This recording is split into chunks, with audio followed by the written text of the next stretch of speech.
Bonjour, bienvenue dans cette nouvelle vidéo. Aujourd'hui, on va parler d'une nouvelle traduction de la Bible, les 4 évangiles, nouvelle traduction de la Bible, par Alexandre Nano. Alors, le traducteur Alexandre Nano, on se connaît de manière virtuelle depuis quelque temps, on est amis Facebook, on voit passer les publications de l'un, de l'autre, et on a parfois réagi à des mêmes publications, et on a pris contact un peu plus poussé en message privé et même par téléphone, parce que une ressource qu'il a éditée sur son site Bibliorama, je l'ai trouvée très pertinente. C'est une ressource qui aide sur le choix des Bibles. Donc Bibliorama est un site qui propose beaucoup de ressources bibliques. Je vous mets d'ailleurs l'adresse dans la description de la vidéo. Et bref, on avait en projet d'enregistrer une vidéo. Alors, le temps a passé, j'ai procrastiné moi-même, il y a du retard, mais depuis, Alexandre a proposé une nouvelle traduction des 4 évangiles dont on va parler. Alors, évidemment, on va enregistrer une vidéo avec Alexandre. Il faut juste que je check techniquement comment rendre ça de manière bien propre pour qu'on puisse un peu approfondir sur la traduction des évangiles, sur les outils qu'il propose avec Bibliorama, notamment de choix, de sélection de Bible, parce que c'est vrai que pour quelqu'un qui découvre un peu cet univers, qui peut-être a été touché par la grâce dernièrement, c'est pas évident de faire son choix parmi Second, Bible de Jérusalem, Second 21, Chouraki, Bible Bayard, etc. J'en ai cité quelques-unes d'un peu exotiques. Voilà. Avant de commencer, bien entendu, les 4 évangiles, je vous laisse le lien aussi dans la description de la vidéo, pour vous le procurer.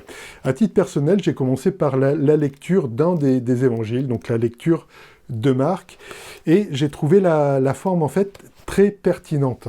On a notre Bible, on a notre lecture biblique, peut-être certains fonctionnent avec un plan de lecture biblique, mais dans des outils qui sont parfois petits, à moins d'investir parfois dans une Bible à gros caractère.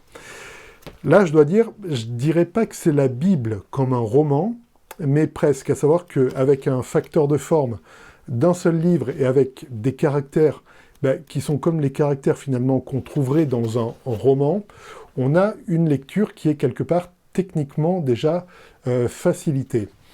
Du coup, une des premières observations, en plus du plaisir de lecture que j'ai eu, c'est de me poser la question finalement des destinataires de ce livre. Alors, moi, je l'ai pris parce que je suis toujours avide de trouver des nouvelles traductions de la Bible. Mais en fait, je trouve que l'outil peut être vraiment pertinent pour quelqu'un qui découvre la foi. Bien entendu, il faudra à un moment ou à un autre se plonger dans tout le conseil de Dieu qu'on trouve dans l'ensemble des 66 livres de la Bible.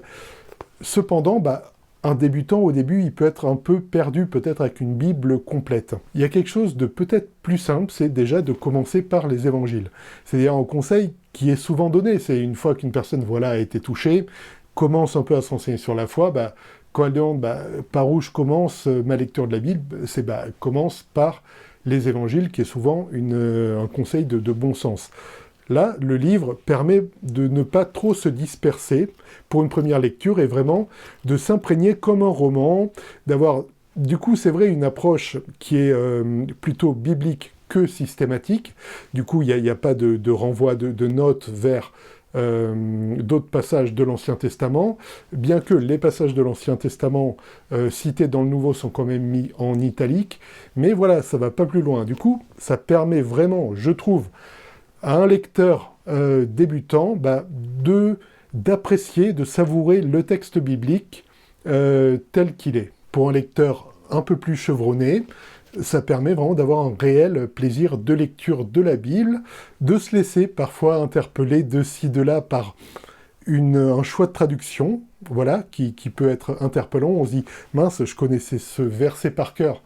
Là, il le traduit d'une autre manière, donc quelque part d'approfondir. Pour vous donner une toute petite idée, et dans la limite, bien sûr, de ce qu'on peut dévoiler, je vous propose là un extrait que j'ai lu, c'est le tout début de l'Évangile selon Marc. Commencement de l'Évangile de Jésus-Christ, Fils de Dieu.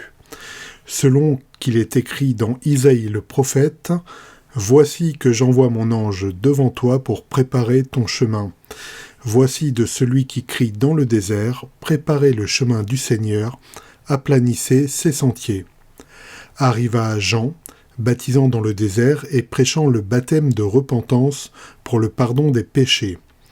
Tout le pays de Judée et tous les habitants de Jérusalem venaient à lui et, confessant leurs péchés, ils étaient baptisés par lui dans le fleuve du Jourdain.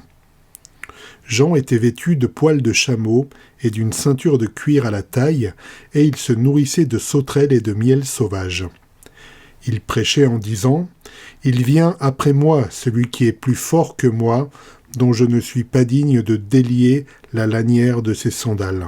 Moi, je vous ai baptisé dans l'eau, mais lui vous baptisera dans l'Esprit Saint. » Et il arriva en ces jours-là que Jésus vint de Nazareth en Galilée et qu'il fut baptisé par Jean dans le Jourdain. Voilà pour la lecture. Pour rentrer un tout petit peu plus dans le détail, simplement ce que rappelle la 4e de couverture, cette nouvelle traduction des 4 évangiles, NTB, donc NTB, nouvelle traduction de la Bible, qui a été élaborée à partir des textes grecs, est avant tout une proposition de traduction. La base de travail reste principalement le Novum Testamentum Graecae de Nestlé Aland, 28e édition, tout en prenant en compte les différentes variantes présentes dans les autres familles de manuscrits. C'est pourquoi le lecteur trouvera certains mots ou passages entrecrochés que l'on retrouve dans le Codex Alexandrinus, la Vulgate, le Codex Bezae et quelques leçons retenues dans le texte majoritaire. Voilà, donc il y a quelques points dans le texte majoritaire. Alors, ça fait longtemps que j'ai pas vu passer de post là-dessus, mais il y avait une guéguerre à un moment entre texte majoritaire et texte minoritaire pour les traductions, entre les fans du Textus Receptus d'Erasme et d'autres qui prétendent que les meilleurs manuscrits, c'est au contraire le texte minoritaire. Bref, voilà. Ici, l'essai se veut vraiment une proposition de traduction, c'est le terme qu'on retiendra, et voilà, comme je vous disais, je la trouve très pertinente à offrir, éventuellement à offrir. L'illustration en plus, l'épi est vraiment soigné, donc c'est pas une édition du Summer. Hein. Vraiment, je disais, ça fait un peu Bible du Summer, mais non, mais c'est quand même très pertinent.